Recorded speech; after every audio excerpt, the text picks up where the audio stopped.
E agora eu faço um monte de gente odiar o Wesley, não pelo que ele é, mas pelo espantalho que eu criei dele, pelo esse personagem distorcido que eu criei dele. E é muito disso que a gente vê na prática baseada em evidência. Ah, vocês ignoram a individualidade, vocês pegam uma intervenção e faz tudo igual, vocês só querem fazer o cara tá funcional pra voltar ao trabalho graças ao capitalismo selvagem. Vai longe o rolê, velho. Tipo, entendeu? Vai longe a contra-argumentação, assim. Fura alguns níveis. A tua cara é a mesma que eu faço, cara. Tipo, como é que pode um negócio desse? É porque assim, ó, eu fico pensando. Eu acho que...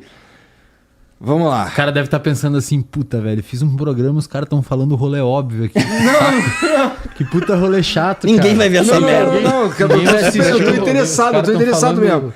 Porque assim, ó, eu acho que talvez o maior desafio que vocês vão ter aí nesse sentido...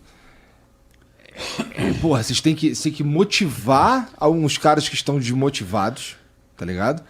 Vocês têm que convencer uns caras que estão motivados a fazer o que eles já estão fazendo, a tentar uma parada nova. E vocês vão ter que fazer isso pra sempre.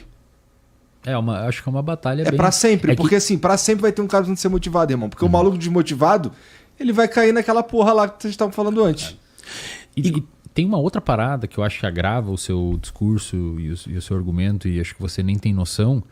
Eu não tenho dados, tá? Mas, assim, é muito provável, não sei, o Jean talvez até saiba melhor que eu, até seria interessante levantar isso alguma vez, algum dia, até onde a gente vê, né, nas palestras, nas pessoas que falam com a gente, na experiência e etc., os cursos de psicologia no Brasil, eles não ensinam isso. Nada disso. Entendeu?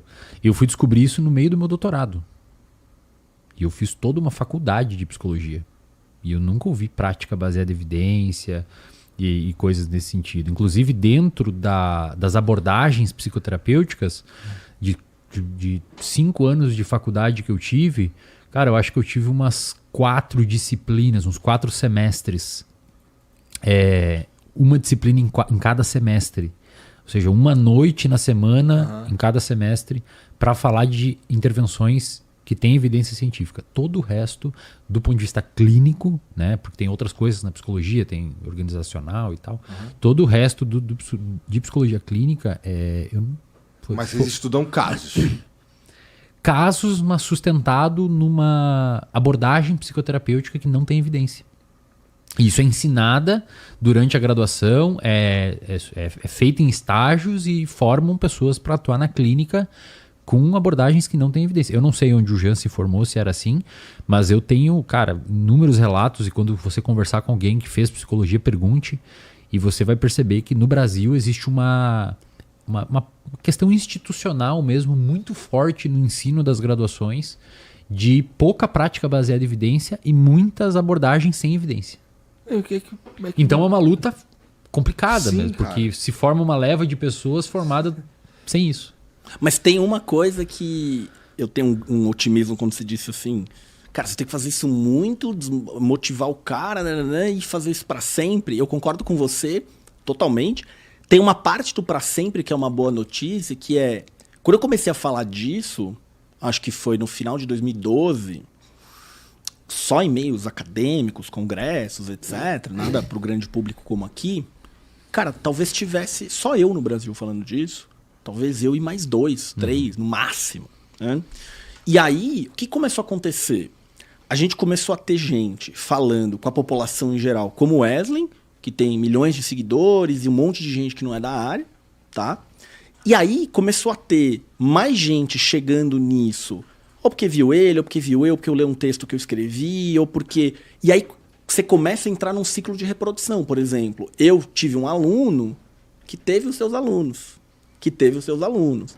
E agora, por exemplo, na graduação ninguém ouvia falar. Agora sabe como eles ouviram falar? Não foi pela faculdade. Foi porque viu ele, viu eu, viu sei lá quem.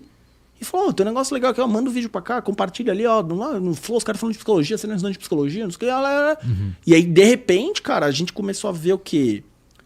15 estudantes de graduação falando, ô, quanto você cobra pra dar uma palestra aí? Não cobro nada, cara, marca aí que eu dou a palestra aí, 1h30 introdutória aí, você pode marcar aí. Evento de estudante e tal. E aí, isso tem um otimismo no meio desse bando de gente que continua cego a tudo isso.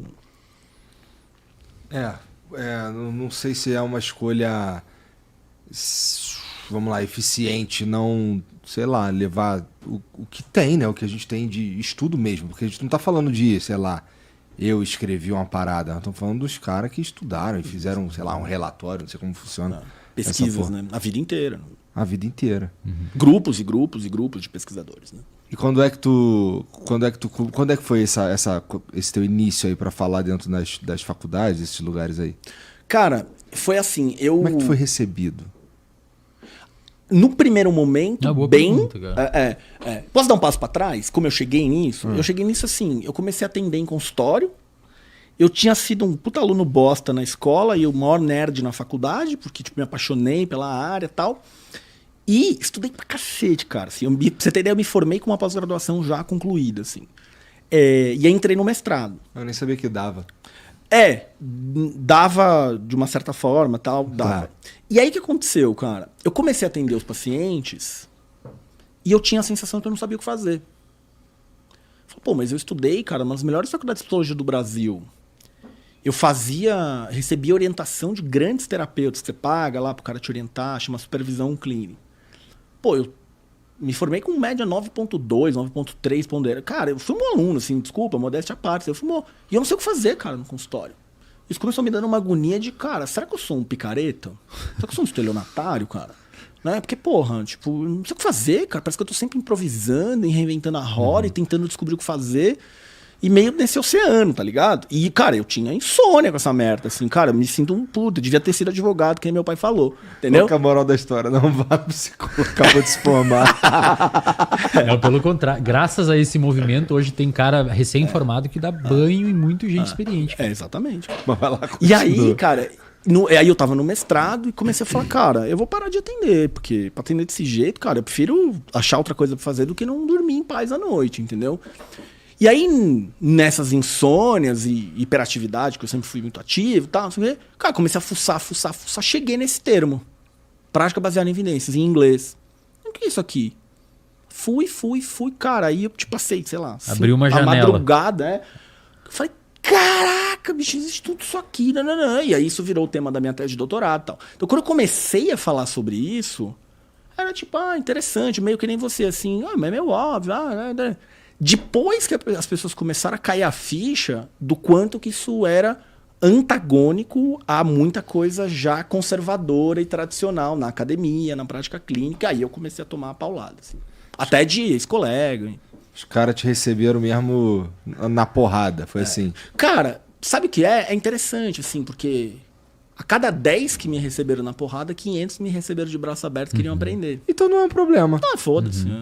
Eu diria que a proporção é até maior, cara, de pessoas que te recebem bem e que botam porrada, assim. Tá, se a gente tá falando do meio acadêmico...